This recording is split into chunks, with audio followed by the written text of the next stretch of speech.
आपकी तैयारी को लगातार और अनवरत जारी रखते हुए एनवीएसई स्कीम पर आधारित धौलागढ़ माता सीरीज पार्ट 27 करने वाले हैं।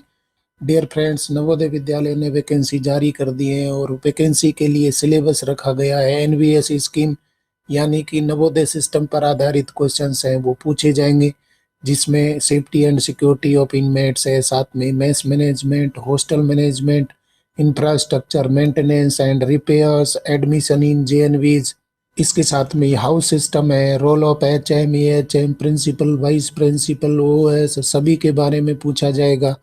और residential system, child protection laws, purchase procedure, condemnation procedure, JNVST, transfer policy और दूसरे बहुत सारे टॉपिक है एनवीएसई स्कीम के रखे हैं।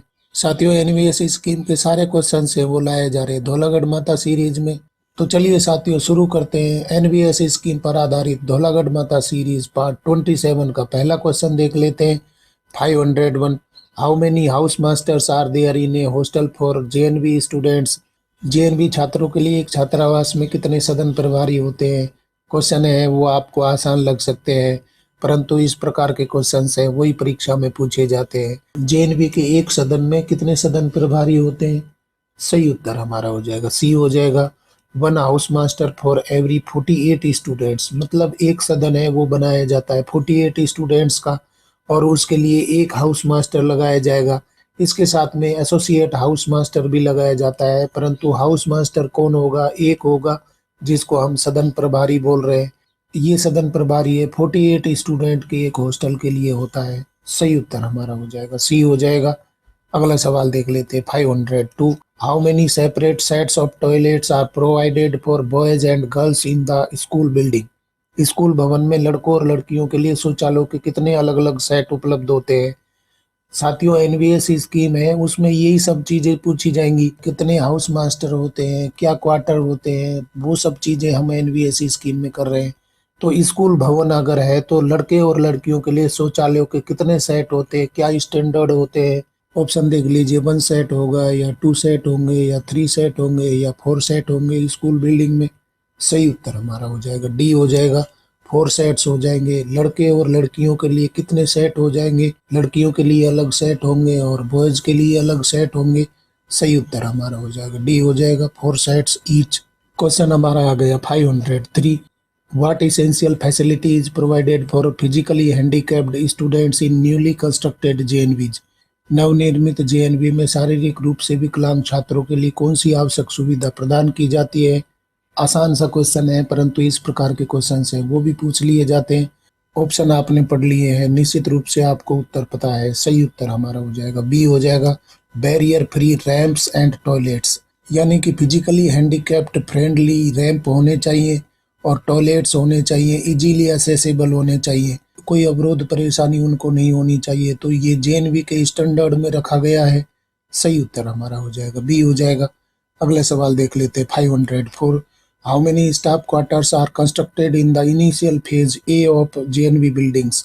जेएनवी भवनों के प्रारंभिक चरण ए में कितने कर्मचारी क्वार्टर बनाए जाते हैं? शुरुआत में जब जेएनवी सैंक्शन होती है, बिल्डिंग कंस्ट्रक्शन के लिए फेज फर्स्ट स्टार्ट होता है, तो फेज फर्स्ट में शुरुआती दौर में कितने कर्मचारी क्वार्टर बनाए जाते हैं? आप ऑप्शन जल्दी से देख लीजिए। 15 क्वार्टर्स बनाए जाएंगे या 20 बनाए जाएंगे या 23 बनाए जाएंगे, 30 बनाए जाएंगे? फेज फर्स्ट का मतलब है कि शुरुआती दौर में जो बिल्डिंग बनती है तो कितने क्वार्टर बनते हैं शुरुआत में? सही उत्तर हमारा हो जाएगा सी हो जाएगा, 23 स्टाफ क्वार्टर्स। 23 स्टाफ क्वार्टर्स हैं वो बनाए जाएंगे, और 23 स्टाफ क्वार्टर्स हैं वो किस तरीके से बनाए जाते हैं ये हम चर्चा कर चुके हैं इससे पहले वाले वीडियोज में। आप उन वीडियो को देखें और समझे कौन कौन से क्वार्टर होंगे, कौन कौन से फेज में क्या क्वार्टर होंगे, ये सब स्पेसिफिकेशन दिया गया है। तो फेज फर्स्ट में कितने क्वार्टर बनाए जाएंगे? 23 क्वार्टर बनाए जाएंगे। सही उत्तर हमारा हो जाएगा सी हो जाएगा। अगला सवाल देख लेते हैं। 505, what is the total plinth area of buildings constructed in phase A of JNV construction? JNV निर्माण के चरण ए में यानी कि शुरुआती दौर में निर्मित भवनों का कुल कुर्सी क्षेत्र कितना होता है? कितने एरिया में कंस्ट्रक्शन किया जाता है फेज फर्स्ट में? ऑप्शन आप देख लीजिए कौन सा ऑप्शन ठीक हो जाएगा। इस प्रकार के क्वेश्चन हैं वही पूछे जाते हैं, क्योंकि नवोदय सिस्टम के बारे में यहाँ पर हम चर्चा कर रहे हैं। तो क्या 5,000 स्क्वायर मीटर होगा या 7,000 स्क्वायर मीटर होगा या 7,660 स्क्वायर मीटर होगा? फेज फर्स्ट में कितना प्लिंथ एरिया है वो बनाया जाएगा? सही उत्तर हमारा हो जाएगा सी हो जाएगा 7,660, यानी कि 7,660 स्क्वायर मीटर के एरिया को बनाया जाएगा, कंस्ट्रक्शन किया जाएगा। 7,660 स्क्वायर मीटर में बिल्डिंग खड़ी की जाएगी, कंस्ट्रक्शन किया जाएगा फेज फर्स्ट में। सही उत्तर हमारा हो जाएगा सी हो जाएगा। डियर फ्रेंड्स, क्वेश्चन पसंद आ रहे हैं तो लाइक बटन दबाइए, अपने यार दोस्तों को जरूर बताइए। नया सवाल देख लेते 506। Which of the following facilities is not included in the school building constructed in phase A of JNV construction? JNV निर्माण के चरण ए में निर्मित स्कूल भवन में निम्नलिखित में से कौन सी सुविधा शामिल नहीं है? क्या लाइब्रेरी नहीं बनाई जाएगी, साइंस लेबोरेटरीज बनेंगी या नहीं बनेंगी, स्विमिंग पूल बनाया जाएगा नहीं बनाया जाएगा, कंप्यूटर लेबोरेटरी होगी कि नहीं होगी? फेज फर्स्ट में इनिशियल फेज में कौन सी चीज है वो नहीं बनाई जाती है? सही उत्तर हमारा हो जाएगा सी हो जाएगा। स्विमिंग पूल का कोई प्रोविजन नहीं है, बाकी सभी बनेंगी। लाइब्रेरी बनाई जाएगी, लेबोरेटरीज बनाई जाएंगी, ये 3 बनेंगी और इसके साथ में कंप्यूटर लैब भी बनेगी, परंतु स्विमिंग पूल का कोई प्रोविजन जेएनवी में नहीं रखा गया है। सही उत्तर हमारा हो जाएगा सी हो जाएगा। अगला सवाल देख लेते 507। How many kho kho grounds have been provided in the list of facilities as per rules in JNV? JNV में नियमानुसार सुविधाओं की सूची में कितने खो खो मैदान उपलब्ध कराए जाते हैं? जेएनवी में बच्चों के लिए जो सुविधाएं उपलब्ध कराई जाती है उनमें खो खो मैदान कितने होते हैं? आपने ऑप्शन पढ़ लिए हैं। सही उत्तर हमारा हो जाएगा यहाँ पर डी हो जाएगा 2 grounds, 1 each for boys and girls, यानी कि एक खो खो ग्राउंड है वो बॉयज के लिए होगा, दूसरा गर्ल्स के लिए होगा। तो बॉयज और गर्ल्स के लिए खो खो ग्राउंड है यहाँ पर बनाए जाएंगे। टोटल कितने होंगे विद्यालय में? 2 खो खो मैदान होंगे। सही उत्तर हमारा हो जाएगा डी हो जाएगा। क्वेश्चन देख लेते 508। What is the capacity of the underground sump constructed for water supply in the JNV facilities? JNV सुविधाओं में जल आपूर्ति के लिए निर्मित भूमिगत नापदान की क्षमता क्या होती है, यानी कि सम्प की कैपेसिटी कितनी होती है जो कि अंडरग्राउंड बनाया जाता है वाटर स्टोरेज के लिए, तो उसकी कैपेसिटी कितनी होनी चाहिए? क्या स्टैंडर्ड होते हैं? ऑप्शन आप देख लीजिए, ए होगा कि बी होगा कि सी होगा कि डी होगा? कौन सा उत्तर ठीक हो जाएगा? नापदान यानी कि सम्प की कैपेसिटी है वो कितने पानी को स्टोर करने की होती है? सही उत्तर हमारा हो जाएगा सी हो जाएगा 1 लाख लीटर्स। 1 लाख लीटर पानी है वो स्टोर किया जा सकता है। कहाँ पर? अंडरग्राउंड सम्प में किया जा सकता है। सही उत्तर हमारा हो जाएगा सी हो जाएगा। क्वेश्चन देख लेते 509। How many basketball courts are included in the JNV facilities? JNV सुविधाओं में कितने बास्केटबॉल कोर्ट शामिल है? आप देख लीजिए कितने बास्केटबॉल कोर्ट है वो बनाए जाएंगे हर एक जेएनवी में। सही उत्तर हमारा हो जाएगा डी हो जाएगा 2 courts, 1 each for boys and girls. तो 2 कोर्ट बनेंगे, एक बॉयज के लिए होगा एक गर्ल्स के लिए होगा। यहाँ पर खो खो मैदान है वो भी इसी तरीके का था, बॉयज के लिए एक था, गर्ल्स के लिए एक था। तो बास्केटबॉल कोर्ट है वो भी क्या बनाए जाएंगे? 2 बनाए जाएंगे, गर्ल्स बॉयज के लिए अलग अलग बनाए जाएंगे। सही उत्तर हमारा हो जाएगा डी हो जाएगा। अगला सवाल देख लेते 510। Which of the following is not a part of the development works carried out in JNV construction? निम्नलिखित में से कौन सा जेएनवी निर्माण में किए गए विकास कार्यों का हिस्सा नहीं है? तो नहीं वाली चीज को आपको खोजना है। कौन कौन से विकास कार्य में शामिल होते हैं, कौन से नहीं होते हैं, वो आप देख लीजिए कौन सा इनमें से एक नहीं होगा। आप ऑप्शन देख लीजिए, बाउंड्री वॉल कंस्ट्रक्शन होगा कि नहीं होगा, rain water harvesting system installation होगा कि नहीं होगा, सोलर पैनल इंस्टॉलेशन होगा कि नहीं होगा, सब स्टेशन सेटअप होगा कि नहीं होगा। इनमें से कौन सा एक नहीं होगा, बाकी सभी होंगे। सही उत्तर हमारा हो जाएगा सी हो जाएगा solar panel installation. NBS norms के अनुसार बाउंड्री वॉल कंस्ट्रक्शन है ये तो होगा ही, साथ में रेन वाटर हार्वेस्टिंग सिस्टम है ये भी लगाया जा रहा है। इसके साथ में सब स्टेशन सेटअप है जो इलेक्ट्रिसिटी के लिए बनाया जाता है ये बनाया जाएगा। परंतु सोलर पैनल इंस्टॉलेशन है वो शुरुआती प्लान में नहीं होता। सोलर प्लेट लगाई जा सकती है, कई सारे जेएनवी में ये अलाउ कर दिया गया है, परंतु ये डेवलपमेंटल प्लान में शामिल नहीं किया गया है। एनबीएस के डेवलपमेंटल प्लान में शामिल नहीं किया गया है कि सोलर पैनल इंस्टॉलेशन किया जाए। बाकी तीनों हैं वो ठीक हो जाते हैं। सही उत्तर हमारा हो जाएगा सी हो जाएगा। डियर फ्रेंड्स, क्वेश्चन पसंद आ रहे हैं तो लाइक बटन दबाइए, अपने यार दोस्तों को जरूर बताइए। क्योंकि एनवीएस स्कीम में आपके सिलेबस में रखा गया है, जैसे कि SSA, JSA, OS, TGT, PGT, vice principal, principal, AC, DC in LDE and LDC examinations. देख लेते नया सवाल 511। What size is play field dimension in the JNV facilities? JNV सुविधाओं में खेल मैदान का आयाम किस आकार का होता है, मतलब कि डायमेंशन क्या होती है प्ले ग्राउंड की, प्ले फील्ड की। ऑप्शन आप देख लीजिए कौन सा ऑप्शन ठीक होने वाला है। सही उत्तर हमारा हो जाएगा सी हो जाएगा। 190 मीटर इंटू 110 मीटर, यानी कि 190 गुणा 110 मीटर यहाँ पर होता है। एक जेएनवी का प्ले ग्राउंड है वो 190 मीटर गुणा 110 होता है, जिसमें कौन कौन सी चीजें शामिल होती है ये भी हम आगे चर्चा करेंगे। तो प्ले फील्ड डायमेंशन है कितना हो जाएगा, 190 मीटर गुणा 110 मीटर हो जाएगा। सही उत्तर हमारा हो जाएगा सी हो जाएगा। क्वेश्चन देख लेते 512। What type of residence is the principles accommodation in the school complex? विद्यालय परिसर में प्राचार्य का आवास किस श्रेणी का होता है? टाइप सेकंड का होता है, टाइप थर्ड का होता है, फोर्थ का होता है? कौन से टाइप का रेजिडेंस होता है? प्रिंसिपल रेजिडेंस है वो कौन से टाइप का होता है? सही उत्तर हमारा हो जाएगा सी हो जाएगा। टाइप फिफ्थ का होता है। प्रिंसिपल रेजिडेंस है वो टाइप फिफ्थ का होता है, आपको याद रखना है, ये कई बार पूछ लिया जाता है। तो फिफ्थ होता है यहाँ पर। जो छोटा क्वार्टर होता है उसको टाइप 1 बोलते हैं, उसके बाद में सेकंड बोलते हैं, थर्ड बोलते हैं, फिफ्थ बोलते हैं, इसके बाद में सिक्स और सेवंथ कैटेगरी होती है। सबसे छोटे क्वार्टर कौन से होते हैं? टाइप 1 के होते हैं। तो प्रिंसिपल का क्वार्टर कौन से टाइप का होता है? फिफ्थ टाइप का होता है। सही उत्तर हमारा हो जाएगा सी हो जाएगा। अगला सवाल देख लेते हैं 513। How many play ground are there in the school premises in phase A JNVs? Phase A JNV में स्कूल परिसर में कितने खेल के मैदान होते हैं? तो इस प्रकार के क्वेश्चन है वही पूछे जाते हैं। फेज ए में जेएनवी में कितने खेल ग्राउंड होने चाहिए? आप ऑप्शन देख लीजिए, 3 होंगे या 4 होंगे कि 5 होंगे कि 6 होंगे, कौन सा ऑप्शन ठीक हो जाएगा? सही उत्तर हमारा हो जाएगा सी हो जाएगा। 5 प्ले फील्ड्स, 5 ग्राउंड होंगे, 5 प्ले फील्ड्स हैं वो हो जाएंगे, तो आपको ये याद रखना है। सही उत्तर हमारा हो जाएगा सी हो जाएगा। साथियों, नॉलेज मंडली स्मार्ट बोर्ड आपसे कहना चाहता है, प्ले ग्राउंड के बारे में बताना चाहता है, प्ले फील्ड्स के बारे में बताना चाह रहा है। फेज ए के जेएनवी के लिए यहाँ पर प्ले फील्ड है, टोटल 5 नंबर होंगे, जो कि आपका आंसर आया है। 1 play field of size 190 into 110 metres होता है, जिसको प्ले फील्ड बोल रहे हैं। इसमें ट्रैक भी शामिल होता है, 400 मीटर 200 मीटर का ट्रैक होता है।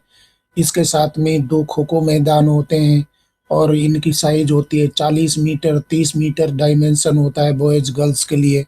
इसके साथ में 2 बास्केटबॉल ग्राउंड भी होते हैं, 40 इंटू 30 के होते हैं।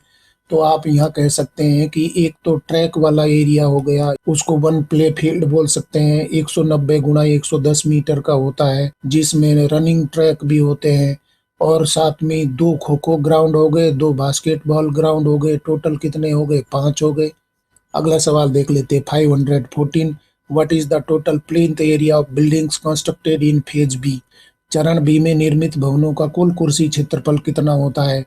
तो फेज बी का मतलब है कि सेकंड फेज में जो बिल्डिंग बनती है, मतलब कि एक बार तो शुरुआत होती है तो उसको फेज ए बोल रहे हैं।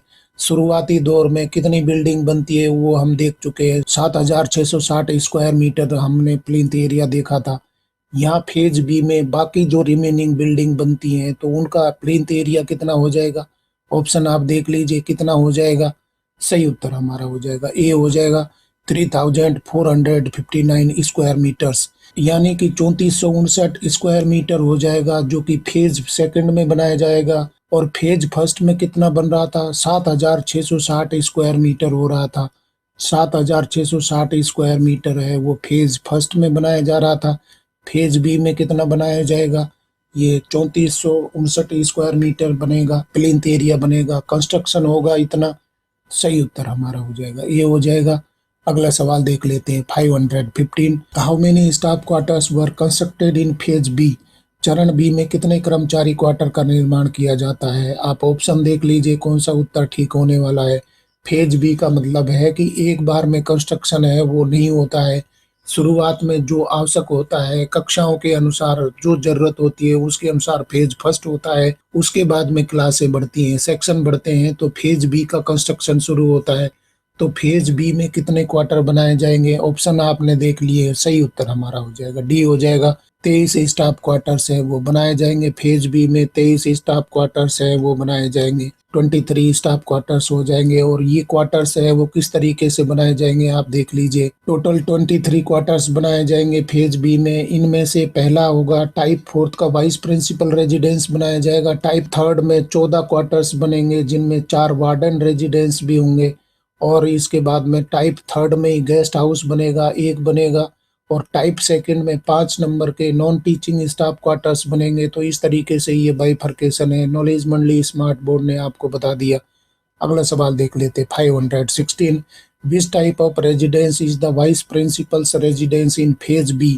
फेज बी में वाइस प्रिंसिपल का आवास किस प्रकार का आवास है? तो उसका टाइप मैंने आपको बता ही दिया। कौन से टाइप का हो जाएगा? सही उत्तर हमारा हो जाएगा डी हो जाएगा। टाइप फोर्थ का क्वार्टर बनेगा। और ये कब बनाया जाएगा? फेज बी में बनाया जाएगा, यानी कि सेकेंड राउंड में बनाया जाएगा। सही उत्तर हमारा हो जाएगा डी हो जाएगा। क्वेश्चन देख लेते 517।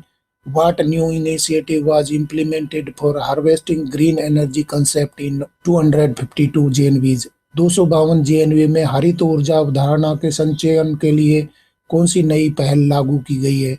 तो कौन सी नई पहल है वो हरित ऊर्जा अवधारणा के संचयन के लिए 252 JNV में शुरुआत की गई है? सही उत्तर हमारा हो जाएगा बी हो जाएगा। Solar power PV panel project लगाए गए हैं। तो शुरुआती दौर में ये प्लानिंग में नहीं होता है, परंतु अभी हरित ऊर्जा को बढ़ावा देने के लिए 252 जेएनवी में जो पहले से ही कंस्ट्रक्टेड हो चुकी है उन जेएनवी में सोलर पावर प्रोजेक्ट हैं वो लगाए गए हैं। सही उत्तर हमारा हो जाएगा बी हो जाएगा। अगला सवाल देख लेते 518। What efforts has NVS taken to provide uninterrupted water and power supply to all JNVs?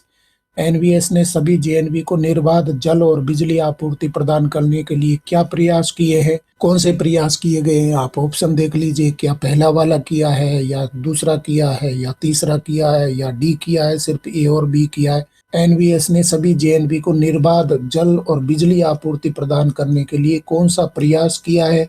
सही उत्तर हमारा हो जाएगा डी हो जाएगा। Connecting the school to direct water supply of PHED department of state. और बी ऑप्शन में बताया गया है converting the electricity supply grid from rural to urban feeder. ये बहुत बड़ी बात बताई गई है। जेएनवी में वाटर सप्लाई देने के लिए डायरेक्ट जो वाटर सप्लाई होती है, पीएचईडी की जो वाटर सप्लाई होती है, उसको जेएनवी में कनेक्शन देने के लिए बोला गया है। तो पीएचईडी डिपार्टमेंट है स्टेट गवर्नमेंट का, उससे संपर्क करके और सीधी सप्लाई दी गई है पानी की, जिससे लगातार पानी मिल सके। इसके साथ में converting the electricity supply grid from rural to urban feeder, मतलब कि रूरल फीडर अगर है तो उसको अर्बन फीडर में कन्वर्ट कर दिया गया, जिससे बिजली की निर्बाध रूप से आपूर्ति हो सके। सही उत्तर हमारा हो जाएगा डी हो जाएगा। दोनों एक्टिविटीज हैं वो की गई है। पीएचईडी से संपर्क किया गया है और रूरल फीडर को अर्बन में कन्वर्ट किया गया। जल और बिजली की आपूर्ति है वो निर्बाध करने के लिए, लगातार करने के लिए क्या किया है? ये दोनों प्रयास किए गए हैं।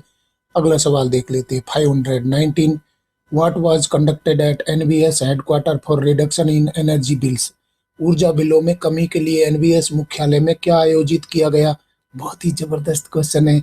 यानी कि एनवीएस हेडक्वार्टर लेवल तक ये एक्शन लिए जा रहे हैं कि एनर्जी बिल कैसे कम किया जा सके। ऊर्जा बिलों में कमी करने के लिए एनवीएस मुख्यालय में क्या चीज आयोजित की गई? आप ऑप्शन देख लीजिए। एनर्जी ऑडिट की गई, या वाटर ऑडिट की गई, या वेस्ट ऑडिट की गई, या फाइनेंशियल ऑडिट की गई? एनवीएस हेडक्वार्टर में एनर्जी बिल को रिड्यूस करने के लिए कौन सी एक्टिविटी है वो आयोजित की गई? सही उत्तर हमारा हो जाएगा ए हो जाएगा, एनर्जी ऑडिट। एनर्जी ऑडिट की गई कि खर्चा कितना ज़्यादा हो रहा है कि कम हो रहा है, कौन से विंग में एनर्जी का कंजप्शन ज़्यादा है, कौन से विंग में कम है, कौन से रूम में ज़्यादा है, कौन से में कम है। एनर्जी बिल को कम करने के लिए एनर्जी ऑडिट किया गया है। अभी तक आपने फाइनेंशियल ऑडिट के बारे में सुना होगा, परंतु एनर्जी बिल कम करने के लिए एनवीएस मुख्यालय ने अपने बिलों को कम करने के लिए क्या शुरू किया है? एनर्जी ऑडिट शुरू किया है। सही उत्तर हमारा हो जाएगा ए हो जाएगा। और साथियों देख लेते हैं एनवीएस स्कीम पर आधारित धौलागढ़ माता सीरीज पार्ट 27 का last question 520। How many non teaching staff quarters were constructed in phase B? चरण बी में कितने गैर शैक्षणिक कर्मचारी क्वार्टरों का निर्माण किया जाता है? मतलब कि फेज सेकंड में कितने क्वार्टर बनाए जाते हैं नॉन टीचिंग स्टाफ के लिए? आपने ऑप्शन देख लिए, कौन सा ऑप्शन ठीक हो जाएगा? सही उत्तर हमारा हो जाएगा बी हो जाएगा। 5 नंबर मतलब 5 क्वार्टर बनाए जाते हैं, नॉन टीचिंग स्टाफ के लिए बनाए जाते हैं। कब बनाए जाएंगे? फेज बी में बनाए जाएंगे। सही उत्तर हमारा हो जाएगा बी हो जाएगा। इस तरीके से साथियों धौलागढ़ माता सीरीज पार्ट 27 के अंतिम क्वेश्चन तक हम पहुंच गए हैं। अभी तक हमने 520 क्वेश्चन हैं कंप्लीट कर लिए। ये सारे क्वेश्चन हैं नवोदय सिस्टम पर आधारित है और नवोदय सिस्टम में आपकी परीक्षाओं में रखा गया है, जैसे कि SSA, OS, ASO, SO, PGT, vice principal, principal, AC, DC and other departmental examinations. Dear friends, आज के क्वेश्चन पसंद आए हैं तो लाइक शेयर करें और चैनल को सब्सक्राइब करना तो बहुत ही जरूरी है, क्योंकि नॉलेज मंडली is the right choice. Thank you very much.